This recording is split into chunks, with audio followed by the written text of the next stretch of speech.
आप सभी को राधे राधे। 21 नवंबर 2020 के हरियाणा करंट अफेयर इस वीडियो में हम लोग जानेंगे। आशा करता हूं आप बहुत अच्छे होंगे। अगर आपको मेरे द्वारा पढ़ाए गए सभी लेक्चर्स का पीडीएफ फाइल चाहिए तो आप मेरे Telegram channel star IQ PDF को जरूर ज्वाइन कीजिएगा। अगर आप बैंक एग्जाम की तैयारी कर रहे हैं तो आप सभी को पता है कि SBI PO जो एग्जाम है वो 31 जनवरी को होने वाला है और अब उसमें कुछ ही दिन बाकी बचे हैं।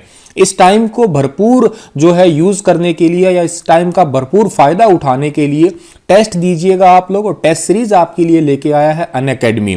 आपकी प्रिपरेशन को मजबूत करने के लिए अनअकैडमी के टॉप एजुकेटर अंकुश लांबा सर है और आशीष अरोड़ा सर है और निमिष बंसल मैम है। ये आपके लिए बेस्ट फ्री टेस्ट सीरीज जो है SBI PO के लिए, जो कि प्रीलिम्स एग्जाम के लिए बहुत इंपॉर्टेंट तरीके से रोल निभाएगी, जिसमें रीजनिंग है, क्वांटिटेटिव एप्टीट्यूड है, इंग्लिश है और उनका एनालिसिस भी होगा सेम डे पे। ये टेस्ट सीरीज जो है वो 29 नवंबर को स्टार्ट हो रही है।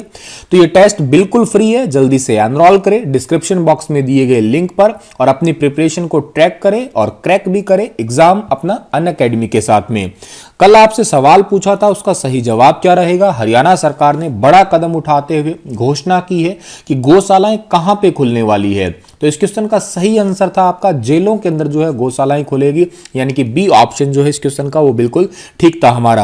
आगे बढ़ते हैं और आज का पहला क्वेश्चन, हरियाणा के सभी प्राइवेट और सरकारी स्कूल बढ़ते कोरोना की वजह से कब तक बंद कर दिए गए हैं। आप इसे लॉकडाउन मत समझिएगा, ये केवल स्कूल जो है इन्हें ही बंद किया गया है और इन्हें स्कूलों को बंद कर दिया गया है 30 नवंबर तक।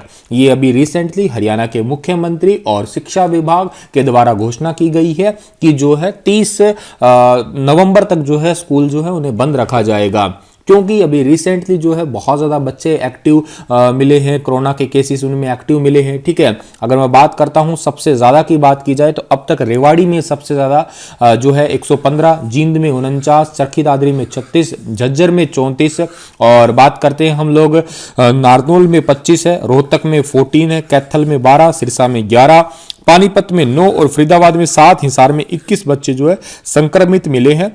और ये आंकड़ा जो है धीरे धीरे बढ़ ही रहा है। इस वजह से जो है सरकार ने स्कूलों को बंद करने का जो है फैसला लिया है और इसके साथ में टीचर्स भी जो है उनको भी कोरोना हुआ है, के साथ में 53 अध्यापकों को भी कोरोना हुआ है। ठीक है, खैर आगे बढ़ते हैं। अगला क्वेश्चन हमारा, हरियाणा की कौन सी यूनिवर्सिटी के कंप्यूटर साइंस इंजीनियरिंग के हेमंत और पोषण जीव विज्ञान की छात्रा ज्योति दिल्ली में आयोजित होने वाले गणतंत्र दिवस समारोह का हिस्सा बनेंगे। बहुत इंपॉर्टेंट क्वेश्चन है, मोस्ट इंपॉर्टेंट क्वेश्चन है ये वाला। इस क्वेश्चन का सही आंसर रहेगा हरियाणा सेंट्रल यूनिवर्सिटी यानी कि HCU। ठीक है, डी ऑप्शन जो है इस क्वेश्चन का हमारा बिल्कुल ठीक रहेगा। और इस यूनिवर्सिटी के जो कुलपति हैं उनका नाम है प्रोफेसर RC कुहाड़, जो आपको फोटो में दिखाई दे रहे हैं। इन्होंने स्टूडेंट्स को बधाई भी दी है। हरियाणा कृषि विश्वविद्यालय, ठीक है, महेंद्रगढ़ के अंदर है, जयंत पाली में पड़ता है। कंप्यूटर साइंस इंजीनियरिंग की जो स्टूडेंट है हेमंत और पोषण जीव विज्ञान के स्टूडेंट है उनका नाम है ज्योति। इन दोनों को जो है दिल्ली के अंदर आयोजित होगा। आप सभी को पता ही है, हर साल ही होता है। ठीक है, तो 26 जनवरी को गणतंत्र दिवस समारोह के अंदर जो है उनका जो है यूं कहिएगा आप लोग पार्टिसिपेशन होगा, उनका हिस्सा होगा। अच्छा, ये जो चयन हुआ ये कहाँ हुआ है, ये अभी रिसेंटली जो है MD यूनिवर्सिटी के अंदर जो है एक शिविर लगाया गया था, उसके अंदर इनका सिलेक्शन हुआ है। तो ये बात भी आप याद रखिएगा। और तकरीबन जो है 200 ये आपके वॉलंटियर्स का चयन किया गया है। इनको 1 से लेकर 10 दिसंबर के बीच में ट्रेनिंग भी दी जाएगी। और ये बात तो आप याद रखिएगा ही रखिएगा। के साथ में हम लोग बात कर रहे हैं इस यूनिवर्सिटी की, तो ये यूनिवर्सिटी जो है 2009 के संसद के तहत स्थापित की गई थी। ठीक है, और 11वीं पंचवर्षीय योजना के तहत जो इसे स्थापित की गई थी। 11वीं पंचवर्षीय योजना आपकी 2007 से 2012 तक थी। ठीक है, 12वीं पंचवर्षीय योजना 12 से 17 और उसके बाद में तो पंचवर्षीय योजना का तो काम तमाम हो ही गया। वर्तमान में भारत में नीति आयोग है, याद रखिएगा। महेंद्रगढ़ जिला जो है खनिज के लिए ज्यादा फेमस है, याद रखिएगा। ये क्वेश्चन भी आपसे एग्जाम में पूछा जा सकता है।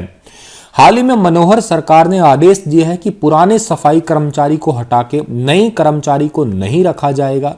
और इस डिपार्टमेंट की बात अगर हम करें तो हरियाणा राज्य सफाई कर्मचारी आयोग के चेयरमैन कौन है। पहली तो बात यहां पे ये है कि हरियाणा के अंदर क्या होता है कि आउटसोर्सिंग पॉलिसी जो होती है उसके तहत क्या होता है कि जैसे मान लेते हैं कुछ टाइम के लिए कुछ सफाई कर्मचारियों को रखा जाता है। अब इनकी जगह ठेकेदार क्या करते हैं, इनको हटा देंगे, फिर नए सफाई कर्मचारी ले आएंगे। अब होगा क्या, बेचारे सफाई कर्मचारी है तो मतलब वो गरीब आदमी होगा, तो उनका जो है रोजी रोटी चलना बंद हो जाता है। तो इसी वजह से अभी जो है थोड़े टाइम पहले ही जो हरियाणा राज्य सफाई कर्मचारी आयोग के चेयरमैन है जिनका नाम है कृष्ण कुमार, उन्होंने जो है सरकार को इसके बारे में अवगत करवाया था। और मुख्यमंत्री मनोहर लाल खट्टर ने अभी रिसेंटली घोषणा की है कि उनको नहीं हटाया जाएगा, वो जो पुराने कर्मचारी है उनको आउटसोर्सिंग पॉलिसी 1 के तहत रखा ही जाएगा। आगे बढ़ते हैं, अगला क्वेश्चन हमारा है कि कृषि उत्पादन क्षेत्र में सहकारिता को बढ़ावा देने के लिए, किसानों को उनकी फसल का उचित मूल्य देने के लिए हैफेड द्वारा जिले में बाजार खोले जाएंगे, हर जिले के अंदर बाजार खोले जाएंगे। ये घोषणा किसने की है? हर जिले के अंदर बाजार खोले जाएंगे हैफेड के द्वारा, ये घोषणा अभी हाल ही में की है। कि इनका नाम क्या है? डॉक्टर बनवारी लाल है। यानी कि बी ऑप्शन जो है इस क्वेश्चन का हमारा वो बिल्कुल ठीक रहेगा। जो आपको फोटो में दिखाई दे रहे हैं यही है हरियाणा के सहकारिता मंत्री डॉक्टर बनवारी लाल। इन्होंने कहा है कि कृषि उत्पादन के क्षेत्र में सहकारिता को बढ़ावा देने के लिए, किसानों को उनकी फसल का एक बढ़िया दाम देने के लिए हैफेड द्वारा हर एक जिले के बाजार में जो है ये हैफेड के सेंटर्स खोले जाएंगे। इसमें क्या रोजमर्रा की यूज होने वाली चीज है उनको रखा जाएगा। जैसे फॉर एग्जाम्पल है दूध की बात करते हैं, सब्जी की बात करते हैं, फलों की बात करते हैं, इन चीजों को जो है रखा जाएगा, यहाँ पे याद रखिएगा। और ये घोषणा की कहां पे है? करनाल के अंदर की गई है। यहां पे एक ना राज्य सहकारिता दिवस मनाया गया था, राज्य स्तरीय, ये बात आप याद रखिएगा, राज्य स्तरीय सहकारिता दिवस। अंतरराष्ट्रीय सहकारिता दिवस जो है ये आपको मैं बताता हूं आगे कब मनाया जाता है, ठीक है। उससे आगे मैं आपको और चीज थोड़ी समझाता हूं कि अप्रैल 2020 से अक्टूबर 2020 तक हैफेड द्वारा 1.25 लाख टन यूरिया और 34,000 टन डीएपी उपलब्ध करवाया गया। तो ये एक आंकड़ा आपके लिए इंपॉर्टेंट है। दूसरी बात, हरियाणा देश का ऐसा राज्य है जहां पर किसानों द्वारा उत्पादित सभी फसलों को खरीदा जाता है। मैंने आपको कल भी बताया था एमएसपी पे एक सबसे ज्यादा रेट देने वाला हरियाणा राज्य पहला ही है, ठीक है, जिसमें तिल है, दाल है, सरसों है, धान है, इसकी खरीद में हैफेड जो है अपनी बहुत ही इंपॉर्टेंट भूमिका निभाता है। एक और इंपॉर्टेंट क्वेश्चन यहां बनता है क्या कि इस उत्पादन के क्षेत्र में कौन कौन से जिलों को इनाम मिला है? तो पहला वो जिला है कैथल और दूसरा जिला है करनाल। इसमें सहकारिता राज्य स्तरीय कार्यक्रम में चीनी मिल कैथल ने जो है 2019-20 में पिराई सेशन के दौरान 41.22 लाख क्विंटल गन्ने की पिराई करके 4.16 लाख टन जो है आपकी क्विंटल चीनी का उत्पादन किया और 94.76% टेक्निक जो है वो इन्होंने अपनाई है। और इसी वजह से पूजा चावरिया जो है उसको सम्मानित किया गया, ये पहला। दूसरा जो है वो किसको मिला है? करनाल चीनी मिल को मिला है। चेयरमैन वहां के निशांत कुमार यादव, इन्होंने कितना किया? 35.72 लाख क्विंटल गन्ने की पिराई करके 3.66 लाख क्विंटल चीनी का उत्पादन किया और 91.72% जो है टेक्निक का इस्तेमाल किया। तो ये स्लाइड भी एक अपने आप में क्वेश्चन था, मैंने अलग से नहीं बनाया, इसी में ही शामिल कर दिया, याद कर लेना। अब मैंने कहा था सहकारिता दिवस, देखो अंतरराष्ट्रीय सहकारिता दिवस जो है वो जुलाई के पहले शनिवार को मनाया जाता है, ठीक है। तो ये वैसे कोई इसकी तारीख फिक्स नहीं है, जब भी जुलाई आता है, जुलाई में फर्स्ट आपका सैटरडे आता है तब मनाया जाता है। संयुक्त राष्ट्र यानी कि यूएनओ द्वारा इसे सेलिब्रेट किया जाता है, ये भी बात आप याद कर सकते हैं। राज्य स्तरीय जो है वो अलग अलग राज्य पर निर्धारित होता है। अब जैसे हमारे हरियाणा राज्य की बात करता हूं तो रिसेंटली इसे 20 नवंबर को सेलिब्रेट किया गया था, ठीक है। आगे बढ़ते हैं तो अगला क्वेश्चन हमारा है कि हरियाणा में निवेश करने के लिए किस देश के साथ हाल ही में गोलमेज सम्मेलन हुआ है? मोस्ट इंपॉर्टेंट क्वेश्चन आपके पेपर के लिए। गोलमेज सम्मेलन अभी रिसेंटली हुआ है, हरियाणा सिंगापुर गोलमेज सम्मेलन, यानी कि ए ऑप्शन जो है इस क्वेश्चन का हमारा वो बिल्कुल ठीक रहेगा। सर इसका एडवांटेजेस क्या होगा, मतलब ये गोलमेज सम्मेलन जो है इसका मतलब मुख्य लक्ष्य क्या है? तो वो तो हम लोग बात करेंगे ही करेंगे, ठीक है। तो मेनली क्या है इसका एक्सटेंडेड व्यापार जो होता है और स्पोर्ट जो होता है, मतलब क्या है कि सिंगापुर जो है वो हमारे हरियाणा में इन्वेस्ट करेगा, ठीक है, जिससे जो स्वरोजगार का तरीका होता है वो बढ़ेगा। दूसरी बात ये है कि मल्टीनेशनल कंपनी अगर आती है तो रोजगार तो आएगा ही आएगा, के साथ में सुविधाएं भी बढ़ेगी। और एक और important ease of doing business ranking जो है वो भी बढ़ जाएगी हरियाणा की, जो कि वर्तमान में 16 नंबर पे हम लोग पहुंच चुके हैं। सिंगापुर ने भी ऑफिशियली ट्वीट किया है कि हरियाणा के साथ में जो है हम मिले हैं। दूसरी बात, मनोहर लाल खट्टर ने कहा है कि हम H2H यानी कि हार्ट टू हार्ट अप्रोच जो है वो अपनाएंगे सिंगापुर के साथ में, और हरियाणा के अंदर वेलकम भी किया है सिंगापुर का, ठीक है। और हेल्थ सेक्टर के अंदर काम करेंगे, ठीक है, प्लांट्स ट्रीटमेंट है और सॉलिड वेस्ट ट्रीटमेंट है, ठीक है, जो खराब पानी होता है उसको ट्रीट करना, स्मार्ट सिटी बनाना, इन सभी काम में जो है सिंगापुर हमारी मदद करने वाला होगा। सिंगापुर का जिक्र हुआ है, सिंगापुर को मैप में देखिएगा, सिंगापुर की कैपिटल सिंगापुर सिटी ही है, करेंसी सिंगापुरी डॉलर है, पॉपुलेशन 56.4 लाख है। आगे बढ़ता हूं, अगला क्वेश्चन हमारा, मुख्यमंत्री ने हाल ही में करनाल जिले के किस गांव के लिए घोषणा की है कि लोगों को व्यायाम से जोड़ने के लिए, एक्सरसाइज से कनेक्ट करने के लिए गांव में 1 एकड़ जमीन पर व्यायामशाला जो है बनाई जाएगी। एक्सरसाइज सेंटर जो है वो बनाया जाएगा कहां पे? रंबा गांव के अंदर। बी ऑप्शन सही है, ये पड़ता है करनाल के अंदर। काचवा गांव का एक क्वेश्चन मैंने आपको थोड़े दिन पहले बताया था, अगर आपको याद हो तो इसका क्वेश्चन लाइब्रेरी से रिलेटेड था। अगर आपको थोड़ा याद है, मैंने हिंट बहुत बड़ा दे दिया है, अब आप कमेंट सेक्शन में लिख के बताइएगा, ठीक है। काचवा गांव भी पड़ता है आपका कहां पे? इसमें करनाल में। अच्छा, खरखड़ी गांव का भी एक मैंने क्वेश्चन बताया था 1-2 दिन पहले ही आपको, तो ये भी बताइएगा खरखड़ी गांव से रिलेटेड क्या है और ये खरखड़ी गांव किस जिले में है। हालांकि करनाल में नहीं है, लेकिन किस जिले में है जरूर बताइएगा आप लोग। चलो आगे बढ़ते हैं, इसको थोड़ा सा जान लेते हैं, डिटेल क्या रहेगा इसका। ये आयुष हेल्थ वेलनेस सेंटर खोले जाएंगे, ठीक है, जहां पे सभी स्वास्थ्य सुविधाएं उनके घर पे ही निःशुल्क मिल सकेगी, ऐसा काम भी किया जाएगा। और गांव के रंबा गांव जो करनाल में पड़ता है, वहां पे ये व्यायाम से जोड़ने के लिए लोगों को 1 एकड़ जमीन पे व्यायामशाला बनाई जाएगी। अच्छा, एक बात और इंपॉर्टेंट है, मुख्यमंत्री ने करनाल के अंदर ही जो है अभी रिसेंटली क्या किया है, एक सेंटर जो है बनाया है। यहाँ पे मेधावी छात्रों को जो है उनको लाभ देने के लिए, गरीब परिवार के जो स्टूडेंट्स हैं उनको लाभ देने के लिए डॉक्टर अंबेडकर भूतल भवन जो है उसका उद्घाटन किया। इसी अंबेडकर भवन के अंदर ई लाइब्रेरी भी बनाया जाएगा थोड़े टाइम के बाद में। तो एक इंपॉर्टेंट चीज है, ई लाइब्रेरी बनाने की भी यहाँ पे घोषणा कर दी है। अब जिक्र हुआ है किसका? करनाल का हुआ है। तो करनाल को मैप में देखिएगा, इसको धान का कटोरा कहते हैं, पेरिस ऑफ हरियाणा कहते हैं, नवीनतम पद्धति से बसाया गया शहर कहते हैं, कर्ण नगरी कहते हैं और एग्रो हब भी कहते हैं। यहाँ कुछ फेमस इंस्टीट्यूट हैं, जैसे राष्ट्रीय डेयरी अनुसंधान संस्थान है, गेहूं अनुसंधान निदेशालय है, केंद्रीय मृदा लवणता अनुसंधान संस्थान है, पशु अनुवांशिक संसाधन राष्ट्रीय ब्यूरो है और एक राष्ट्रीय कृषि अनुसंधान संस्थान है। अगर आपसे पूछा जाए इनके हेडक्वार्टर कहां कहां पे, तो आपका, या इनके ऑफिस कहां कहां पे हरियाणा में, तो जवाब क्या रहेगा आपका? करनाल जो है इनके आंसर रहने वाला है आपका।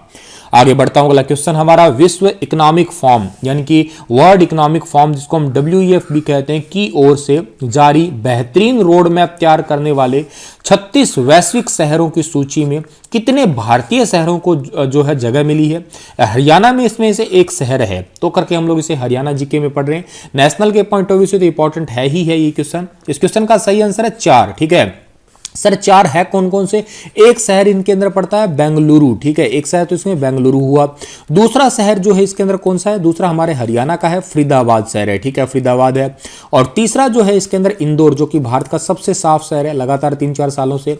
और एक शहर है हैदराबाद, जो तेलंगाना और हैदराबाद, इसकी आंध्र प्रदेश दोनों की राजधानी है। तो इन 4 शहरों को जो है चुना गया है वर्ल्ड इकोनॉमिक फोरम की लिस्ट के अंदर बेस्ट रोड मैप डिजाइन के लिए, ठीक है। तो ये बात आप जरूर याद करिएगा, थोड़ा सा इंपॉर्टेंट क्वेश्चन भी रहेगा अपने आप में ये, ठीक है।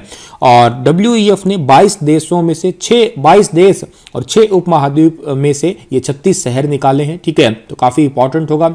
स्मार्ट सिटी डेवलप करने के लिए, नई उद्योग नीति बनाने के लिए, नए रोड मैप तैयार करने के लिए इन शहरों ने जो है अच्छा काम किया। इसी वजह से इन 4 शहरों का नाम जो है शामिल हुआ है। अब जिक्र किसका हो रहा है? WEF का जिक्र हो रहा है। तो वर्ल्ड इकोनॉमिक फोरम जो है इसका हेडक्वार्टर कॉलोनी स्विट्जरलैंड में है।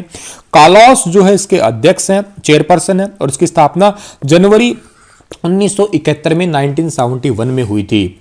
अगला क्वेश्चन भी आपके लिए बहुत बहुत इंपॉर्टेंट है, क्या कि केंद्र सरकार ने हाल ही में गिद्ध पक्षियों को बचाने के लिए पंचवर्षीय योजना जो है उसका काम शुरू कर दिया है। हरियाणा के किस जिले के गिद्ध संरक्षण केंद्र को इस योजना में शामिल किया जाएगा? तो हरियाणा के अंदर एक ही है, पिंजौर के अंदर है, पंचकुला के अंदर है। डी ऑप्शन जो है इस क्वेश्चन का हमारा वो बिल्कुल ठीक रहेगा। अब गिद्ध को इंग्लिश में हम वल्चर्स बोलते हैं, ये बहुत इंपॉर्टेंट होते हैं क्योंकि इनको हम लोग बोलते हैं एनवायरमेंट का प्यूरिफायर। जब भी कोई जीव जंतु मर जाता है तो उसको ये खाने का काम करते हैं, क्योंकि जीव जंतु मर जाए तो उसका गल सड़ के फिर बैक्टीरिया वायरस लगेंगे, उस वजह से हमें नुकसान हो सकता है। तो ये क्या करते हैं, मरे हुए जीव जंतु को खा जाते हैं, इसलिए एनवायरमेंट को प्यूरिफाई करने का काम क्या करते हैं ये, ठीक है। लेकिन अब धीरे धीरे खत्म होते जा रहे हैं और उसका रीजन क्या है? रीजन है उसका एक दवाई, ठीक है। उस दवाई की वजह से खत्म हो रहे हैं और उस दवाई का जो नाम है वो आपको मैंने यहाँ पे दिखाया है, ठीक है। इस दवाई का नाम है आपका डिक्लोफेनिक।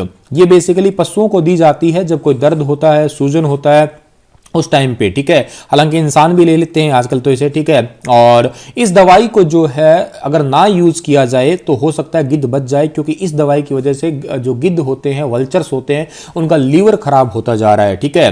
वैसे भारत भर के अंदर गिद्ध संरक्षण जो आपका योजना है ये 2004 से स्टार्ट हुई थी, ठीक है। 2006 के बाद में से हरियाणा के अंदर एक्टिव कर दिया गया था। अब जिक्र कर रहा हूं मैं किसका, पंचकुला का। तो पंचकुला की स्थापना 1995 को हुई है, ठीक है। यहां पे भारतीय पश्चिमी कमांड के चंदी मंदिर छावनी का हेडक्वार्टर भी है। पंचकुला, बरवाला, पिंजौर, कालका और रायपुर रानी ये इसके बड़े शहरों में से आते हैं। यहाँ पे एक मोरनी पहाड़ी है जिसकी करोह चोटी है, जो सबसे ऊंची चोटी है, 1514 मीटर उसकी जो है ऊंचाई है। ये भी बात आप याद कर सकते हैं। भारत निर्वाचन आयोग द्वारा हरियाणा राज्य के सभी 90 विधानसभा निर्वाचित क्षेत्रों की मतदाता सूचियों के लिए अहर्ता तिथि कब मनाई जाएगी, ठीक है। यानी कि एलिजिबिलिटी डेट जो है वो कब होगी, मतलब एलिजिबिलिटी डेट कब होगी, 1 जनवरी 2021 को, नए साल से ही होगी। ए ऑप्शन सही है इस क्वेश्चन का हमारा। 90 विधानसभा निर्वाचन क्षेत्रों की मतदाता सूची का 1 जनवरी 2021 को जो है अहर्ता तिथि मना के 16 नवंबर 2020 को ड्राफ्ट प्रकाशन करवाया गया है। और सूची को अंतिम रूप देने से पहले मतदाताओं को 15 दिसंबर 2020 तक जो है अपने दावे या आपत्तियां मांगी गई है। मतलब आपके नए वोटर लिस्ट बनी है, उनकी लास्ट डेट जो है 15 तारीख तक जो है आपको कोई प्रॉब्लम आती है कोई नेम वगैरह में, तो आप उनकी आपत्ति दर्ज करवा सकते हैं। आगे बढ़ते हैं तो हरियाणा सरकार ने हाल ही में कौन से कार्ड की शुरुआत की है, तो अभी रिसेंटली हरियाणा सरकार ने पशुधन किसान कार्ड की शुरुआत की है, यानी कि बी ऑप्शन सही है इस क्वेश्चन का हमारा। पशुधन किसान कार्ड योजना की शुरुआत तो की है। इस क्रेडिट कार्ड की सीमा जो है 1.60 लाख रुपए है और इसके तहत अब कुल 6 लाख पशुओं का जो है पंजीकरण तथा 51,156 पशुपालकों को क्रेडिट कार्ड जो है वो दिए गए हैं। दुधारू पशुओं को खरीद एवं बैंक जो होता है बैंक पे उनके हिसाब से अगर लोन वगैरह लेना हो तो उसकी सुविधा के लिए 1692 डेयरी इकाई जो है वो भी स्थापित की गई है। तो मोस्ट इंपॉर्टेंट ये वाला क्वेश्चन भी। इसी के साथ ये लेक्चर समाप्त होता है। आपके लिए क्वेश्चन है कि हरखो बैंक के नए चेयरमैन किसे बनाया गया, अरविंद यादव, सुनील कुमार, संदीप गुजारा, इनमें से कोई नहीं। बताइए डिटेल से हरखो बैंक के बारे में भी।